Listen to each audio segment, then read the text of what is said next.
을 통해서 이 시간에는 성숙한 그리스도인이라 하는 말씀으로 잠시 은혜를 받기를 원합니다. 우리는 한 달가량 이와 같이 그리스도인에 대해서 우리가 상고를 하고 은혜를 받았습니다. 훈련받은 그리스도인, 참 그리스도인이 어떤 그리스도인인가, 그리고 우리가 오늘 성숙한 그리스도인은 어떤 그리스도인이며 자랑스러운 그리스도인은 어떤 그리스도인인가 하는 말씀을 올려드렸습니다. 오늘 마지막 성숙한 그리스도인이 어떤 그리스도인이냐 하는 것입니다. 신앙에는 생명과 똑같다고 할 수가 있습니다. 생명은 잠깐 있든지 아니면 계속적으로 가만히 있는 상태가 아니라 성장이 보여져야 생명이 있다라고 판단할 수가 있습니다. 성장하지 않는 생명은 결코 열매를 맺을 수 없다는 결론을 가져올 수 있습니다. 사람이 이 세상에 태어날 때 어린 생명으로 시작하여 점점 성장하고 어른이 되어가는 그 과정 속에서 영적인 생명도 똑같은 원리라고 말을 할 수가 있습니다. 우리가 복음을 듣고 예수 그리스도를 만나면서 그 순간부터 우리에게는 새 생명이 시작되었다라고 할 수가 있습니다. 다시 말하면 영적인 사람으로 다시 태어나게 되었다는 말이 되겠습니다. 이때부터 우리는 영적인 삶이 시작됩니다. 그러므로 이 생명이 계속하여서 성장함으로 경건하여지고 성숙하여서 열매를 맺는 그리스도인이 되어져야 된다는 말이 되겠습니다. 그런데 안타까운 것은 신앙의 연수는 많은데 성장하지를 못해서 제자리 걸음을 하는 안타까운 사람들도 없지 않아 보게 된 것을 보게 됩니다. 아무리 착실한 사람이라도 처음부터 좋은 신앙이 주어지는 것은 절대로 아닙니다. 신앙과 이와 같이 성품이 착한 것 가지고는 전혀 다른 이와 같은 원리를 우리는 성경에서 발견할 수가 있습니다.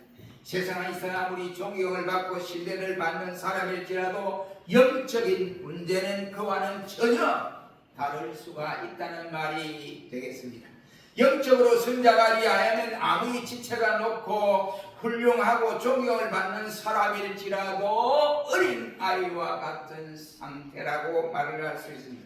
그래서 육신적인 연령과 영적인 연령은 다를 수밖에 없다는 말이 되겠습니다.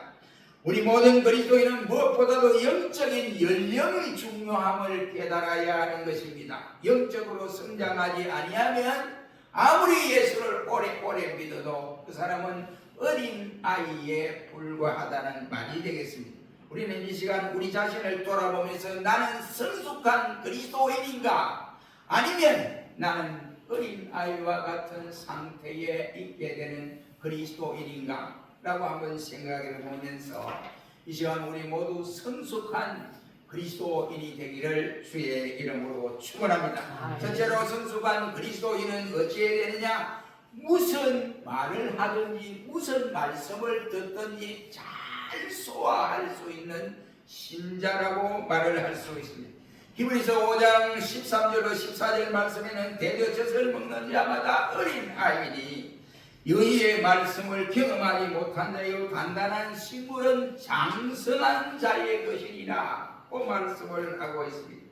어린아이와 어른들의 차이는 다른 곳에 있는 것이 아닙니다. 그 사람이 이와 같이 그 사람이 지금 무엇을 잘 듣고 있느냐에 따라서 판단이 되어진다고 히브리서는 말씀을 하고 있습니다. 어린아이들은 젖이나 먹을 줄 알고 부드럽고 유순한 것만 먹습니다. 그러나 장성한 사람은 단단하고 먹지 못하는 썩은 것까지도 즐겨 먹게 됨을 볼 수가 있습니다. 이것은 영적으로도 마찬가지 원리라고 말을 할 수 있습니다. 영적으로 어릴 때는 귀에 듣기에 좋은 말만 듣기를 원합니다. 축복을 받는다, 예수 믿으면 복을 받는다, 예수 믿으면 이적이 나타난다, 예수를 믿으면 환상이 보여진다 등등 이러한 체험을 한다. 이것에 좋아하게 됩니다.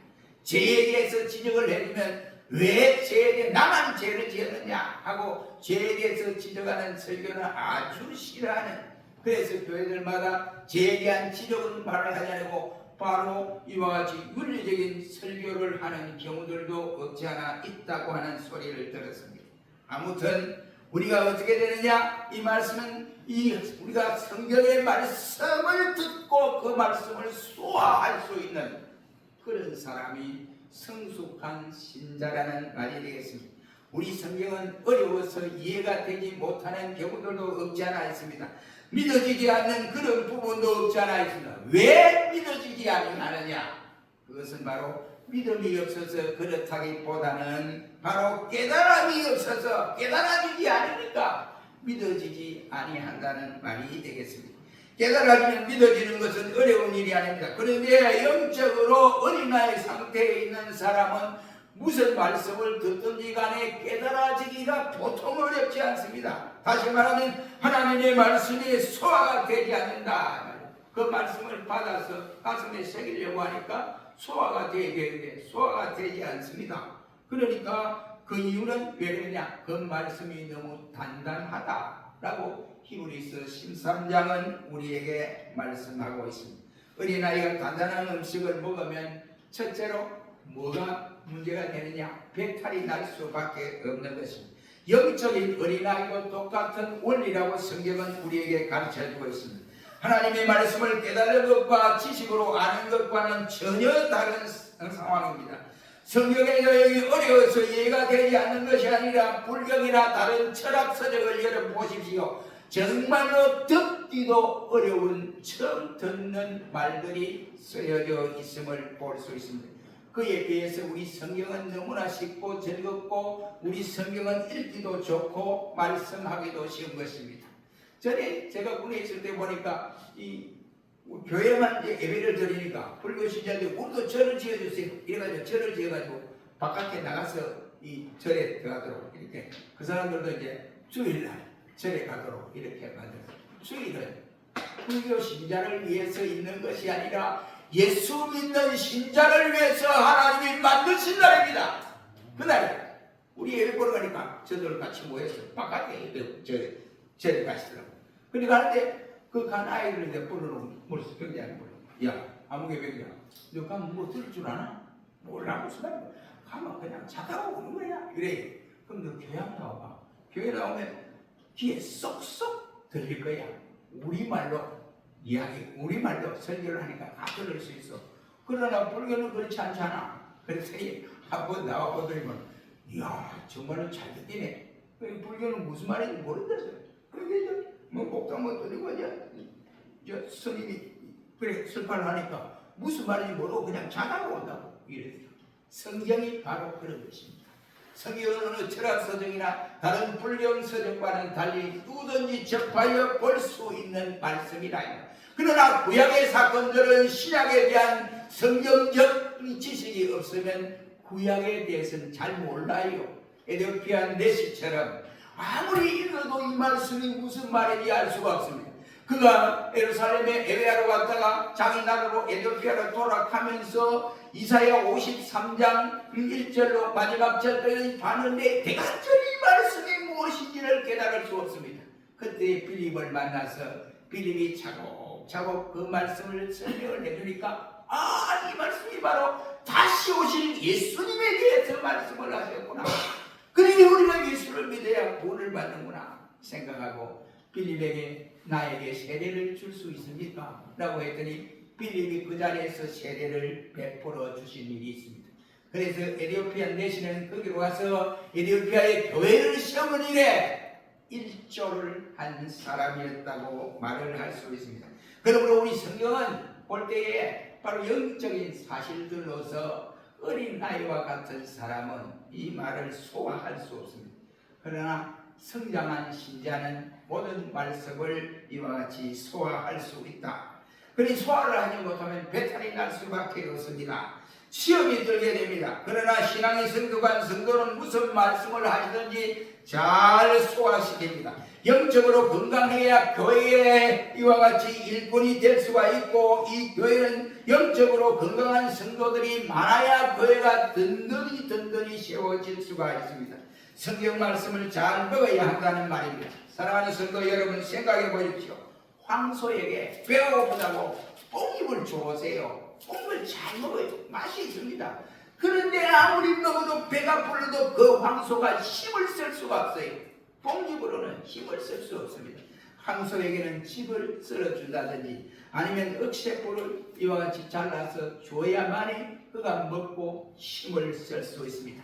누에에게는 뽕잎밖에 먹을 것이 없습니다. 근데 누에에게 억새뿔을 줘보세요. 입술이 다 터지고, 우리말로 말하면 입술이 다 터지고 못 먹어서 아프니까 병이 나서 죽을 수밖에 없습니다. 그러기에 우리 성도들도 성숙한 신자가 되어야 된다, 이라는 말씀이 되겠습니다.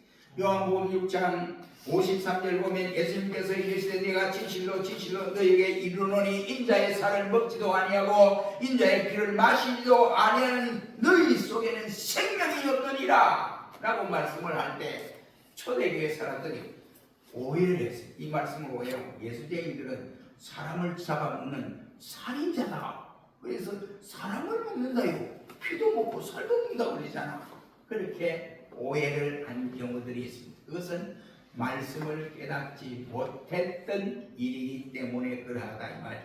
우리 모두가 젖이나 먹는 나약한 성도가 아니라 단단한 식물을 먹을 수 있는, 다 먹고 소화할 수 있는 성숙한 신자들이 되시기를 주의 이름으로 축원합니다. 두 번째는 성숙한 그리스도인은 영이 육을 지배하는 사람이 되어야 돼요.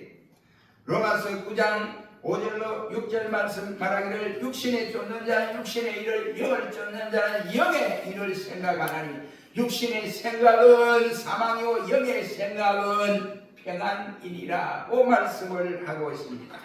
신앙이 성숙되었다고 하는 것은 영적으로 성숙되었다는 말이 되겠습니다. 영적으로 성숙되면 옛날 육신적인 좋아하던 것이 육신적으로 크게 보이던 것이 점점 사라지고 나중에는 보이지 않습니다. 점점 나중에는 그 영향력까지도 사라져버리게 됩니다. 그리하여 이제는 육신이 내가 나를 지배하는 것이 아니라 영이 나를 지배하는 사람이 된다. 영이 육신을 지배하는 그 사람이 진정한 성숙한 그리스도인이다, 이런 거예요.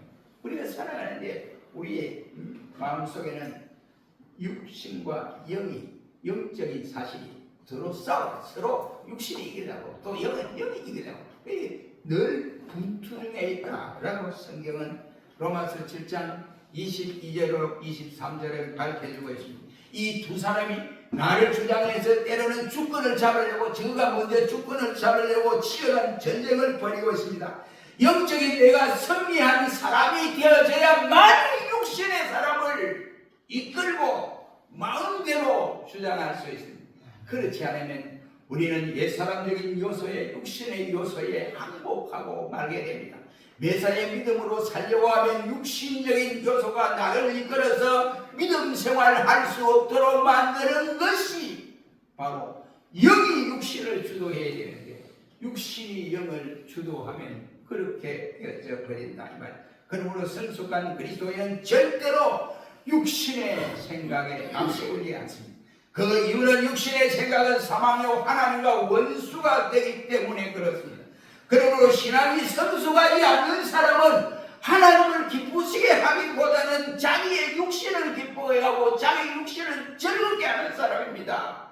그러므로 우리는 어떻게 해야 되냐?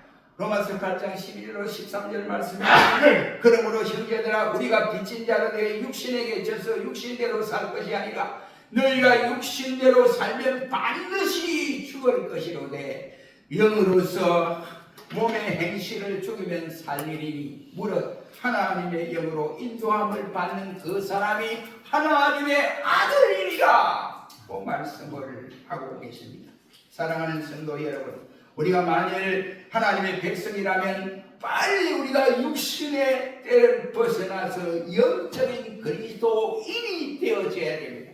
그래야 우리가 육신을 지배할 수가 있습니다. 그러므로 신자가 영을 통해서 육신을 지배를 하는 사람이 나야 신앙생활을 바로 할 수 있게 되어진다, 이런 말이에요. 아무리 오래 믿어도 자기 자신이 영이 육신을 주도하지 못하면 그 사람은 신앙생활을 바로 할 수 없습니다.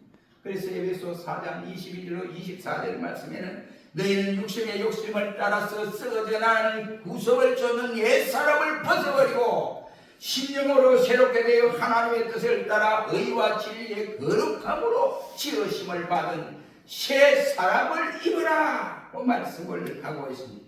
우리가 주님의 법을 왜 따르지 못합니까? 주님의 법이 어려워서가 아닙니다. 육신에 속해 있기 때문에 주님이 주시는 그 말씀을 따르려고 하니까 내 육신이 그 영적인 사실들을 거부해버립니다. 그래서 못 따르는 거예요. 여기에 속한 사람이라면 말씀을 지키는 것이 기쁨이다. 그 말씀을 지키고 순종하니 기쁨이 넘치고 감사가 넘치고 또한 하나님 앞에 찬양과 영광을 돌리게 되는 것입니다. 우리가 교회를 생활하는데 피곤하고 귀찮아하는 것은 영적으로 바로 성장하지 못하기 때문에 그러한 것입니다. 우리가 영적으로 성장하면 육신의 일은 얼마든지 허무하고 그리고 가치가 없음을 깨닫게 되어집니다. 사랑하는 성도 여러분, 아직도 우리가 육신에 사로잡혀서 육신에게 종노릇 하고 사시는 분이 계십니까? 사람이 성숙하면 부모를 떠나야 되는 것이 당연한 이치입니다. 부모의 지시를 받는 것은 어릴 때 우리 성경에 말씀한 대로 어릴 때는 어린아이가 이와 같이 자기 구분도 못하고 이렇게 되는 거예요. 그러니까 어린아이의 때를 벗으면 바로 부모의 곁을 떠나는 것이 당연한 것이죠. 그렇지 못하고 부모의 지시를 받아서 생활한다고 하는 이것은 그 사람이 아직도 생각으로 모든 것이 어린아이다 이 말. 그러니까 자기 자유가 없어집니다. 영적인 문제도 동일하다고 생각합니다. 그렇다면 아직도 우리가 독립하지 못하고 육신의 지배를 받고 있습니까? 수십 년 교회를 다녔어도 육신의 그리스도인이 아닙니까? 어서 속기 육신의 생활에서 벗어나 영이 육신을 주도하는 그리스도인이 되라 이런 말이에요. 우리 모두 이렇게 되어지기를 주의 이름으로 축원합니다. 세 번째로 성숙한 그리스도인은 사랑이 무엇인지를 아는 사람입니다. 여러분, 사랑이 무엇입니까? 잘 알지 않습니까? 그 사랑이 어디에서부터 나와서 사랑에서부터 나와서 그렇지 않습니다. 요한복음 3장 16절에 그 사랑의 주체는 예수님 자신입니다. 하나님 자신이라고 할 수 있습니다. 하나님이 곧 사랑이십니다. 요한일서 4장 7절 말씀에도 사랑하는 자들아 너희가 서로 사랑하자. 사랑은 하나님께 속한 것이니 사랑하는 자마다 하나님께로서 나서 하나님을 알고 사랑하지 아니한 자는 하나님을 알지 못하나니 이는 하나님의 사랑이 어떤 것임을 알 수 없습니다. 그 말씀을 하고 있습니다. 요한일서 4장 16절에는 하나님이 우리를 사랑하시는 사랑을 우리가 알고 믿노니 하나님은 사랑이시라. 그 사랑 안에 거하는 자는 하나님 안에 거하고 하나님도 그 안에 하시니라. 그 말씀을 하고 있습니다. 사랑 안에 우리는 하나님과 하나가 되고 그 사랑 안에 하나님이 거하시고 그 하나님 안에 사랑이 계심을 깨닫게 되어집니다. 그 사랑의 가장 큰 것이 바로 누구냐? 예수 그리스도. 하나님의 사랑을 이어받아 예수 그리스도의 사랑을 우리가 깨닫게. 예수 그리스도의 사랑의 핵심은 십자가입니다. 그러므로 그것이 곧 기독교의 핵이라고 말을 할 수가 있습니다. 신자가 그 사랑의 출처를 모른다고 한다면 그 사람은 아직도 어린 아이에 불과하다 이 말이에요. 그러므로 우리 모든 성도들은 사랑이 무엇인지를 바로 알고 감당하는 성숙한 성도들이 되시기를 주의 이름으로 축원합니다. 성숙한 성도는 어떤 사람이냐? 주님의 재림을 기다리는 사람. 깨어서 주님의 재림을 기다릴 줄 아는 사람이 성숙한 그리스도인이라고 말을 할 수가 있습니다. 그러므로 우리 스스로가 우리 같이 로마서 13장 11절로 이와 12절 말씀해 보면 내가 이 시기를 알거니와 자다가 깰 때가 벌써 되었으니 이는 이제 우리의 구원이 처음 믿을 때보다 가까웠습니다. 밤이 깊고 날이 가까웠으니 그러므로 우리가 어둠의 일을 벗어버리고 빛의 갑옷을 입자라고 말씀을 하고 있습니다. 여러분, 다 익은 곡식은 주인의 낯을 기다리게 되어집니다. 그리고 다 익은 과일들은 주인이 내 과일을 나를 할 때를 기다리고 있습니다. 결혼 시기가 된 처녀에게는 누군가가 자기를 데려갈 것을 기다리는 것입니다. 영적으로도 마찬가지라고 생각합니다. 영적으로 성숙한 성도는 예수님의 신랑을 사모하며 기다리게 됩니다. 언제 주님이 나를 데리러 올까 하고 주님이 나를 부르시는 그날을 사모하고 기다리게 됩니다. 언제 주님이 나를 데려오실까 하고 기다리신다 이 말이에요. 기다릴 때는 어떻게 하고 기다립니까? 그냥 가만히 있습니까? 아니죠. 신랑 대신 예수님에게 잘 보이려고 우리가 단장을 한다는 거예요. 단장을 한다는 말은 믿음에 있어서 믿음으로 우리가 이와 같이 단장을 한다는 말이 되겠습니다. 왜 그렇습니까? 이와 같이 예수님께 잘 보이기 위해서 그런 거 아니에요? 예수님께 잘 보이는 예수님께 잘 보이는 그러니까 우리 육신은 썩어서 언제 썩어도 이게 마찬가지니까. 그러나 영적인 우리 자신들은 절대로 주님을 이와 같이 이 성숙한 신자의 모습을 갖춰 주님 앞에 서야 되는데 성도 우리 예수님이 수십 년이 돼도 주님 앞에 섰는데도 어린아이처럼 그렇게 그 모습을 보여서는 되겠느냐 이런 말입니다. 우리가 마태복음 25장 1절 이하의 말씀에 보면 그게 10처녀가 나옵니다. 그 가운데 5처녀는 지혜로운 5처녀, 나머지 5처녀는 어리석은 미련한 5처녀로 비유를 하고 있습니다. 이 지혜로운 5처녀를 일러서 성숙한 그리스도인을 말씀을 하고, 미련한 5처녀는 바로 성숙하지 못한 그리스도인을 말씀을 하고 있습니다. 왜냐? 아직 시집 갈 때가 되지 않았기 때문에 신랑이 오든 말든 친구의 신랑이 오든 별 신경 안 써요. 그러니까 준비를 하지 않은 거예요. 그러니까 만약 시집 갈 때가 되면 나도 그렇게 해야지 하고 미리 기름 준비를 했다가 신랑이 오자마자 같이 합류하여 그 집안에 들어갈 수가 있게 됩니다. 문제는 깨어 있지 못했기 때문에 미련한 처녀로 이와 같이 칭호를 받게 됐습니다. 마태복음 24장 40절로 42절 말씀에 보면 두 종류의 사람이 나타납니다. 두 사람이 가서 밭에 가서 일을 하는데 한 사람은 데려감을 당하고 한 사람은 멍청하게 그냥 밭을 베고 있는 거예요. 매다가 보니까 자기 옆에 밭 사람이 없어졌어. 그럼 또 두 사람이 매를 갈고 있습니다. 콩이 맷돌을 매를 막 갈고 있습니다. 그런데 둘이 같이 가라는데 금방 보니까 자기와 함께 가던 그 사람은 매를 가던 사람 없어지고 혼자서 매를 갈고 있는 거예요. 뭐냐? 주님이 오실 날을 예비했던 사람은 주님이 그를 불러 데리고 간 거예요. 한마디로 말해서 똑같이 밭에 일을 하는 것 같아도 하나는 신랑이 기다리며 일을 한 사람이고, 그 사람 그냥 그대로 있는 그 사람은 바로 자기 일을 하느라 바빠서 주님 기다릴 줄 몰랐던 사람이라고 할 수 있습니다. 주님은 관심이 없습니다. 그렇지 않습니까? 똑같이 매를 갈고 있었지만 하나는 주님을 위하여 기다리면서 매를 갈고 있었고, 다른 한 사람은 자기의 먹을 것을 이와 같이 추구하기 위해서 일을 한 사람이다. 재림신앙은 종말론자들만 주장하는 것이 아닙니다. 우리 모두 이 종말론자는 너무 과격하게 그런 말을 하죠. 그러나 우리는 무엇보다도 재림신앙이 필요할 때라고 생각이 됩니다. 왜 그렇습니까? 바로 우리 재림에 대한 이와 같은 간절한 기다림이 없으면 모든 것이 다 무너져 버리기 때문에 그렇습니다. 지금 종말 시기이기 때문에 재림신앙을 간직한 신자만이 그 신앙이 살아있다고 말을 할 수가 있습니다. 재림신앙이 없으면 교회는 무너져 버리고 맙니다.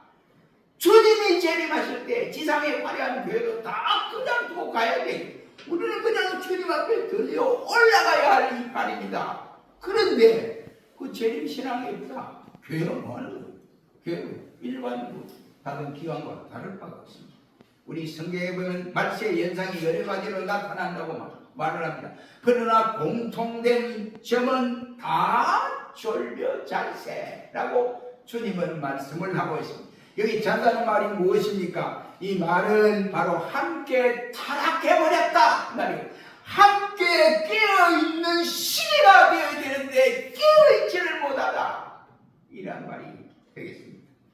깨어있는 것이 새벽기도 좀 한다고 깨어있는 것이 아니고, 주일날 안 빠지고 예배에 잘 드렸다고 해서 깨어있는 것이 아닙니다. 재림신앙을 간직해야 한다는 말이 되겠습니다.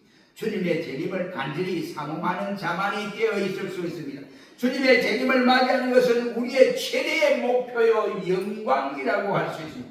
그가 이와 성숙한 그리스도인인가 아니면 성숙되지 못한 그리스도인인가 하는 것은 그가 재림 신앙을 갈망하고 있느냐 있지 아니하는 자에서 판단되어질 수 있습니다.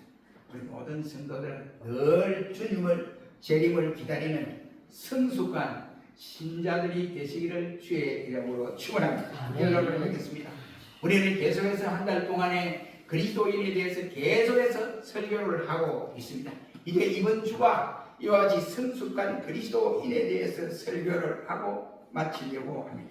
모든 일에서 성숙한 그리스도인은 말씀을 먹을 때 그 말씀이 단단한 말씀이지만 그 말씀을 먹고 소화를 잘 시키는 신자다.